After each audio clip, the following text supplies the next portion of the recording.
Ate, nandyan na si Ate Jess. Sigaw ng isang bata na namataan ni Jess. Papasok pa lamang sila ni Lester sa maliit na patwak ng lugar nila sa Cavite. Pinagtitinginan sila ng mga tao roon dahil nga naman mukha silang mga sosyal na may dala pang kotse ni Lester. Pumasok agad sila ni Lester sa sarili nilang bahay. Hindi man mayaman ay hindi naman alangang ipakita kay Lester ang bahay nila dahil medyo maluwag at maayos naman iyon. Kahit papaano ay may second floor naman sila. Sobra pa sa pag-aasikaso ang mga magulang ni Jessie kay Lester. Alam niyang nagulat ang mga ito na may dinala siyang lalaki roon pero halata namang natuwa na rin dahil disente namang lalaki si Lester. Hindi lang mayaman kundi gwapo pa. Kaya halata sa mukha ng mga magulang niya ang tuwa. Iniisip siguro ng mga ito na nakabingwit siya ng malaking isda. Wish niya lang talaga ay totoo iyon. Pero sa kasamaang palad ay hindi, dahil magkaibigan lang naman sila ng lalaki. Marami na ring mga batang kapitbahay nila ang halatang sumisilip sa bintana dahil minsan na ring nasal ayan sa isang toothpaste commercial si Lester at talaga namang kay gwapo nito kaya hindi katakatakang makaagaw ito ng atensyon. Hanggang sa silipin na rin siya roon ng kaibigan niyang si Leia para batiin sa graduation niya. Magkaibigan na silang matalik simula noong sila ay bata pa. Malapit na malapit sila sa isa't isa kahit na malaki ang pagkakaiba nila. Dahil si Leia ay mahinhin habang siya naman ay may pagkamaharot. Well, hindi naman siya malandi pero may pagkamaderna lang talaga siyang mag-isip at magdamit. Hindi katulad ni Leia na may pagkamana. Masaya ko at nakauwi ka na, Jess. Ang tagal nating hindi nagkita. Halatang halata sa mukha ni Leia na namiss nga siya nito.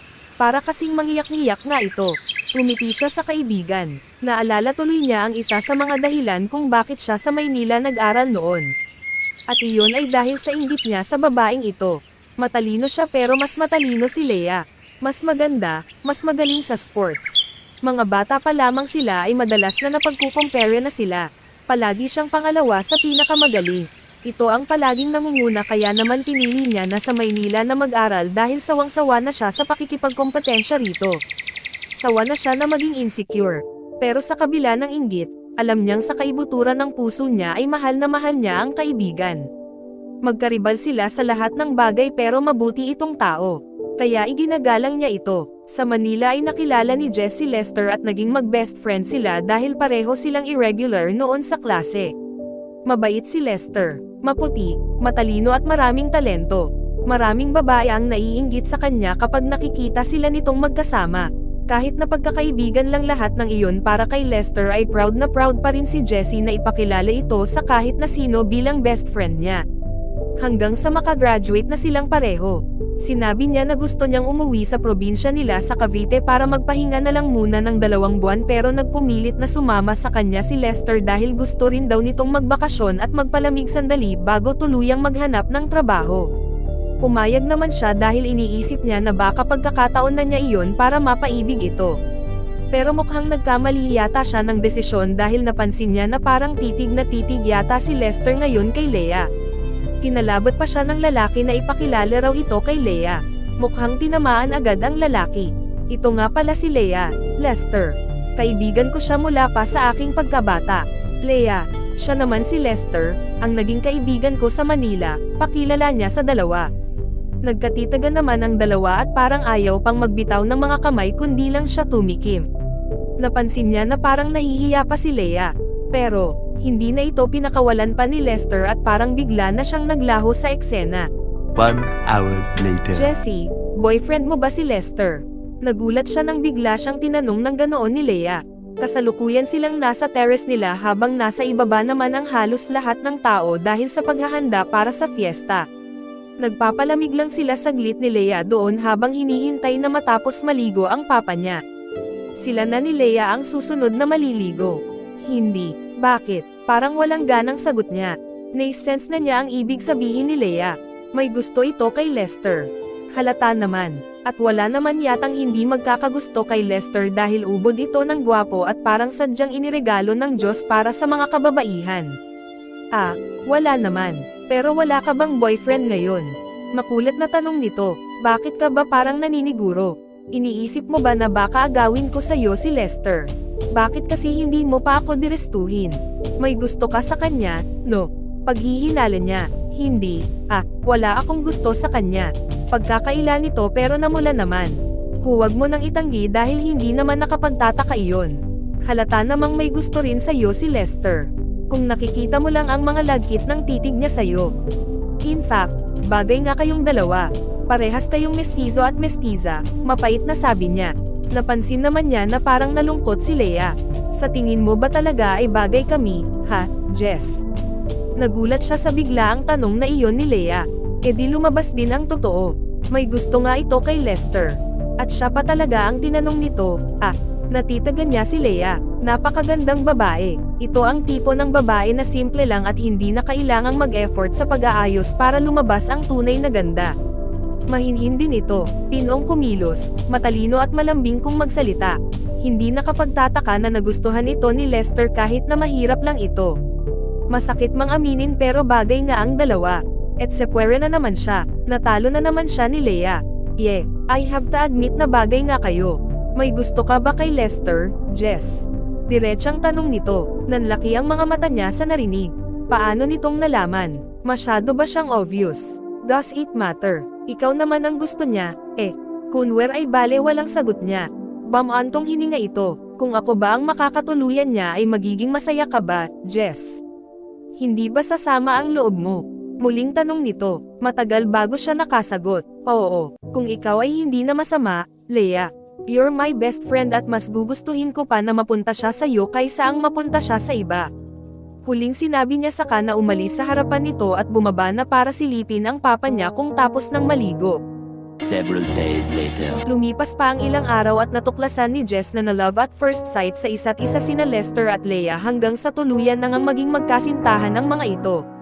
Masakit para sa kanya ang pangyayaring iyon dahil matagal na siyang naghihintay na mamahalin din siya ni Lester pero ang kababata pa niya na si Leia ang minahal nito kahit siya naman ang palaging nasa tabi nito.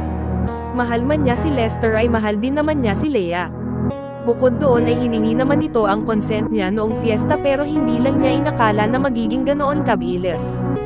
Para rin niyang ganon kabilis na pinasa kay Leia ang lalaking matagal din niyang iningatan sa puso niya pero wala naman siyang magagawa kung ito ang gusto ni Lester at hindi siya.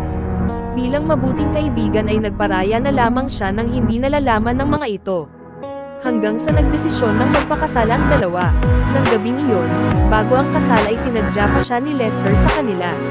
I'm sorry, Jess, biglang sabi nito nang mapaupo na niya ito sa sofa. Sorry, para saan? Nagtatakang tanong niya. Seryoso kasi ang boses ni Lester. Madalas din kasi ito, magbiro at naloko rin kaya once in a blue moon lang niyang makitang magseryoso. At dahil nga iyon kay Leia, alam ko, Jess na may feelings ka para sa akin. Pero kahit kailan ay hindi ko binigyan ng pansin iyon noon dahil ayaw kong masira ang pagkakaibigan natin. Dahil para kasi sa akin noon, ang magkakaibigan ay hindi dapat nagtataluhan. Napakalaki kong tanga, nasasaktan na kita noon pero binabaliwala ko lang. It must be hard for you to see me with me, Leia.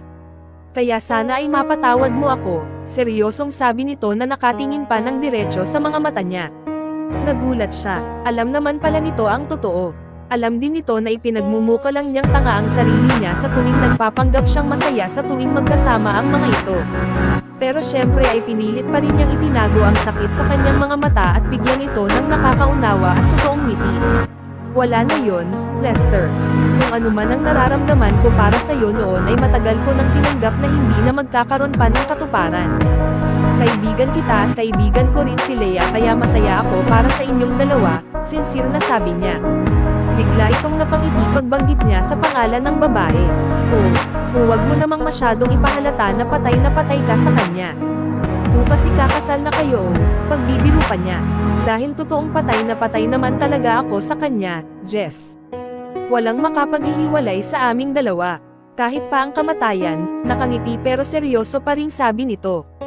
Hindi niya alam kung bakit pero bigla siyang kinilabutan sa sinabi nito. Bakit ganoon ang nararamdaman niya? Bakit parang saglit siyang natakot kay Lester? Parang may kaya itong gawin na hindi maganda. Inalis na lang niya iyon sa isip niya. Mabuting tao si Lester at iyon pa nga ang pinakaunang nagustuhan niya rito kaya naniniwala siya na maipagkakatiwalan niya ang kaibigan niya rito. Dapat good vibes siya dahil kasal na ng mga ito bukas. Nagpaalam na rin ang lalaki sa kanya pagkatapos pa nilang magkwentuhan sandali. Kinabukasan, kanina pa ang mga taong naghihintay sa simbahan. Nandoon na ang lahat maging ang mga magulang ni Leia at Lester pero wala pa rin ang babae hanggang ngayon. Inip na ang mga tao dahil ilang oras na silang naghihintay pero wala pa rin si Leia. Nag-umpisa ng umugang ang usap-usapan na baka hindi na dumating si Leia at baka inayawan na nito si Lester. Pero imbes na magalit ay pag-aalala pa rin ang makikita sa mukha ni Lester. Si Jess naman noong mga sandaling iyon ay may namumuo ng galit para sa kaibigan. Matapos niyang ipagpaubaya ang lalaki rito ay ito pa ang igaganti nito sa kanya. Ang pahiyain sa maraming tao ang lalaking mahal niya. Hindi na nakatiis ang lahat at pinuntahan na ng mga ito sa bahay si Leia. At nagulat silang lahat nang makita kung ano ang kinahinatnan ni Leia. Dahil ang babae ay wala ng buhay sa kwarto nito. Pinangungot ito kaya hindi na ito muling nagising pa. Sobra ang naging pagdadalamati ng lahat sa pagkamatay ni Leia lalong-lalo na si Lester.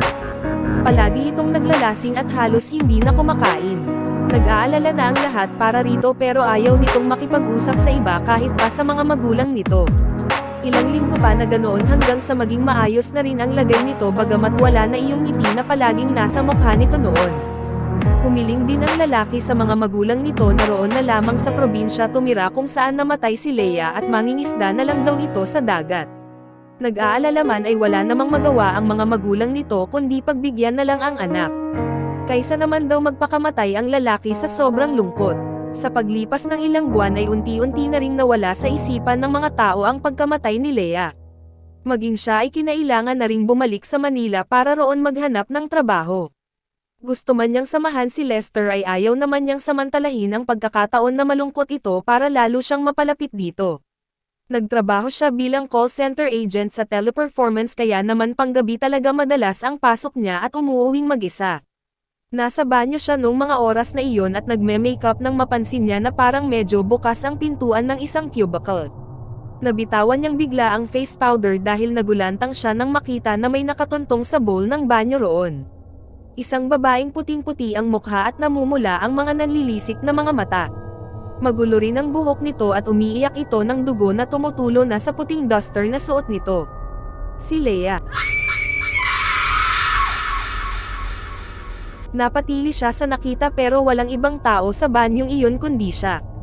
Niwala siyang mahihingan ng tulong. Nanginginig na dinampot niya ang nalaglag na makeup mula sa bag niya pero may humawak ng kamay niya. Ang nanlalamig at naninigas na kamay ni Leia. Tulungan mo ako, Jess. Tulungan mo ako, pagsusumamo nito na parang galing sa ilalim ng lupa ang tinig. Pero lalo lamang lumakas ang pagtili niya ngayong nasa malapit lang sa kanya ang multo ng kaibigan. Malakas ang tambol ng puso niya sa sobrang takot. Nanginginig ang buong katawan niya lalo pa at hawak siya ng isang multo. Tilipan niya sa katumalilis ng takbo palabas ng CR. Hanggang makarating sa bahay ay hindi pa rin mapakali si Jess. Nanginginig ang buong katawan niya at halos hindi na siya makapagsalita. Pabalik-balik siya sa paglalakad at niwalang mapagsabihan. Bakit siya minumulto ni Leia? Ano ang naging kasalanan niya rito? Naging mabuti siyang kaibigan na kahit nga ang lalaking minamahal niya ay pinagparaya pa niya rito. Humiga siya ng kama at nagtulakbong siya ng kumot. Pinilit niyang matulog pero paulit-ulit lang na bumabalik sa alaala niya ang pagpapakita ni Leia kanina. Lalong tumitindi ang nararamdaman niyang takot sa tuwing may isip niya ang nakakatakot nitong mukha kanina. Totoo ba talaga na nagpakita ito sa kanya kanina? Hindi ba siya nananaginip lang? Pero hinawakan pa nga siya nito, hanggang sa makarinig siya ng babaeng umiiyak. Iniisip niya kung sa utak lang ba niya naririnig iyon o mayroon talaga. Pero napalakas ng iyak para maging imahinasyon lang. Agad siyang tumayo at paglabas niya sa pagkakatulakbong ng kumot ay biglang lumitaw ang babaeng white lady. Malapit na ang mukha nito sa kanya. Patili na naman siya sa sobrang kilabot. Paurong siya ng paurong habang ito ay palapit naman ng palapit. Parang kahit saan siyang magpunta ay nasusundan siya nito. Anong kailangan mo sa akin? Bakit mo ako multo, Leia? Wala akong naging kasalanan sa'yo. Parang awa mo na. Huwag mong gawin sa akin ito. Ayaw ko pang mamatay. Humahagulgol na siya ng iyak. Hindi siya makapaniwala na totoong nangyayari ito. Tulungan mo, Taang may kasalanaan, pagungol nito na parang hirap na hirap sa pagsasalita. Doon na bumukas ang pintuan ng kwarto niya at iniluwan noon ng mga magulang niya. Agad siyang yamakap sa mga ito. Si Leia, Mama, si Leia, nandyan siya. Humahagulgol sa dibdib ng ina na sabi niya, matagal nang patay ang kaibigan mo, anak, ano bang nangyayari sa'yo? Nagtatakang tanong ng mama niya na alalang-alala sa kanya. Hindi po, Mama, nandyan siya, nandoon. Pagpipilit niya na itinuro pa ang kinaroroonan ng babae kanina pero wala na ito roon ngayon.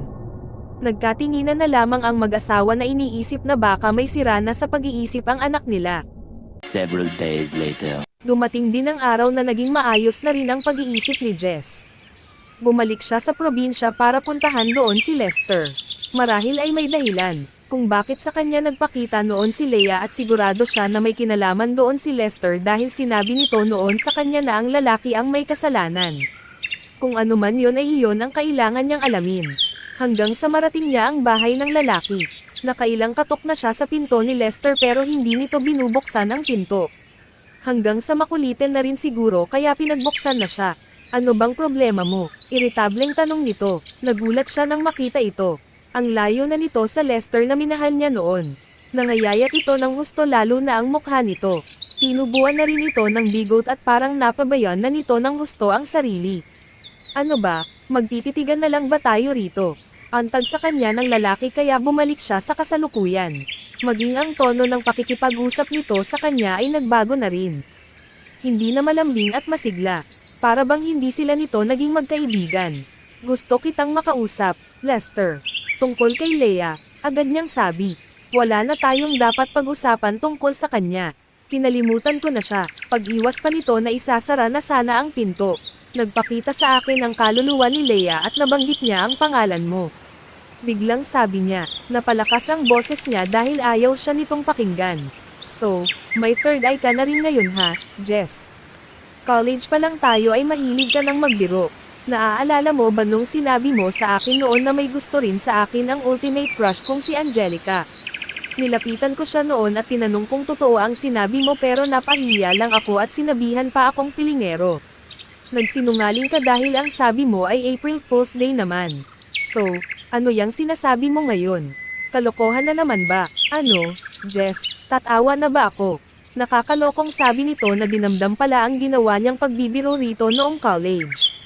Ginawa lang naman niya iyon noon dito dahil gusto niya na mawala ang crush nito kay Angelica. Alam kasi niya na mawawala ang pagkakagusto nito sa babae kapag nalaman nito ang totoong ugali nito. Ginawa niya iyon noon dahil mahal niya si Lester. Pero iba na ngayon. Lester, iba ito, okay.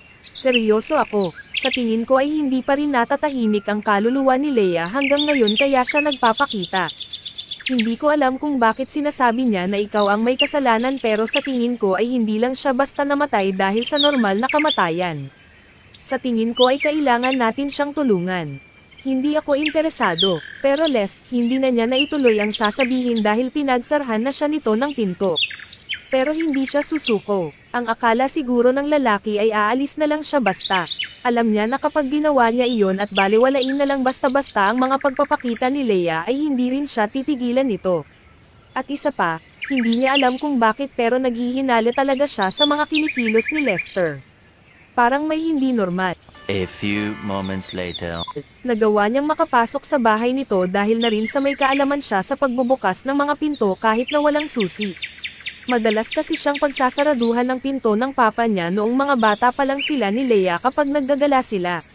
Pagpasok niya sa may kalakihang bahay ni Lester ay para siyang may naamoy na mabaho. Pero kahit ganoon ay nagtiis siya dahil nais niyang malaman ang katotohanan. Tahimik at dahan-dahan lang siya naglakad dahil ayaw niyang maramdaman ni Lester na nakapasok siya sa bahay nito. Sinundan pa niya ang mabahong amoy hanggang sa makarating siya sa kwarto ng lalaki. At nagulantang siya sa nakita niya. Nakahiga si Lester sa isang kama at may katabi ito at kayakap. Ang naaagnas na katawan ni Leia. Alam mo ba na galing dito si Jess? Ang akala yata niya ay makukuha ka niya sa akin, Leia. Hindi mahal ko, dahil hindi kita ibibigay sa kanya. Hindi tayo magkahihiwalay. Parang nababaliw na sabi ni Lester na niyakap pa ang naaagnas ng patay. Napaurong siya. Pakiramdam niya ay maduduwal siya sa pandidiri dahil halos inuod na rin ang katawan ng kaibigan niya. Napakadumi rin doon pero parang hindi na alintana ni Lester ang lugar na kinahihigaan nito kasama ang isang patay. Napaatras siya at nakagawa ng ingay dahil may naipit siyang isang maliit na daga. Nanlilisik ang mga mata ni Lester nang makita siya nito. Ikaw, nakita mo, dapat kang mamatay. Bigla itong bumangon at nakaramdam siya ng takot nang damputin nito ang isang kutsilyo na nasa tabi nito. Agad siyang tumakbo pero hindi hamak na mas mabilis ito kaya inabutan din siya nito. Nagtangka pa siyang magpumiglas pero napakalakas nito. Na-corner siya nito sa pader at tinutukan siya nito ng kutsilyo sa mukha na nagdulot ng matinding kilabot sa kanya na higit pa sa kilabot na naramdaman niya noong magpakita sa kanya ang multo ni Leia. Dahil ngayon ay nanganganib ang buhay niya. Mali ang ginagawa mo, Lester. Patay na si Leia, bakit hindi mo pa siya pabayaan? Unti-unti nang naaagnas ang katawan niya. Alam mo ba kung ano ang ginagawa mo? Patahimikin mo na siya. Humahagulgol na anes niya sa kabila ng panginginig at takot dahil sa hawak nitong kutsilyo na anumang oras ay maaari nitong itarak sa kanya. Ipe-preserve ko ang katawan niya, Jess. Hindi mo kailangang manggialam sa amin. Hindi ba sinabi ko naman sa iyo noon pa, Jess? Hindi ang kamatayan lang ang magpapahiwalay sa amin ng mahal ko, nakamising sabi nito. Bigla namang nag-flashback sa isipan niya iyong sinabi nito noong bumisita ito sa kanila. Dahil totoong patay naman talaga ako sa kanya, Jess. Walang makapaghihiwalay sa aming dalawa, kahit pa ang kamatayan. Hindi niya akalain na iyon ang literal na ibig sabihin ni Lester. Totoong ayaw nitong mahiwalay kay Leia kahit pa sa kabilang buhay. Hanggang kamatayan, nababaliw ka na, hindi na niya napigilan ang pagsigaw. Hindi na nito iginagalang ang pagkamatay ng kaibigan niya. Oo, nababaliw na talaga ako, at dahil iyon sa pag-ibig, Jess. Ang akala siguro ni Leia, kapag namatay na siya ay makakawala na siya sa akin. Pero hindi mangyayari iyon dahil habang buhay kaming magsasama, kaya dapat lang na mamatay na siya, para hindi na siya makawala pa. Anong ibig mong sabihin? Huwag mong sabihin na hindi bangungot ang ikinamatay ni Leia. Gulat na hinala niya. Humalaklak ito. Nakuha mo rin, Jess. Naglason siya nang sapilitan kung kinuha ang pagkababae niya. Iyon din ang dahilan kung bakit siya napilitan na magpakasal sa akin. Tinakat ko rin siya noon na papatayin ko ang mga magulang niya kapag hindi niya ako pinakasalan. Hindi totoong minahal ako ni Leia. Alam mo ba kung bakit? Niloko lang niya ako at sinagot dahil gusto niya na may layo ka niya sa akin. Dahil ikaw ang mahal niya. Pagsigaw na nito, ha, anong ibig mong sabihin? Naguguluhang tanong niya, she's in love with you. Do I need to repeat it so many times para lang mag-sink in dyan sa utak mo? She's a lesbian at matagal niyang hinintay ang pagbabalik mo mula sa Manila para lang sabihin ang feelings niya sa'yo. Too bad, may dinala kang baggage sa pagbabalik mo. Dahil kasama mo na ako. Napatulo ang luha niya sa mga mata nang magbalik sa kanya ang mga alaala noong bumalik siya sa Cavite mula sa Manila noon kasama si Lester. Kaya naman pala parang nalulungkot si Leia sa tuwing iniiwan niya ito kasama si Lester. Malungkot din siya dahil buong akala niya ay gusto rin ito si Lester.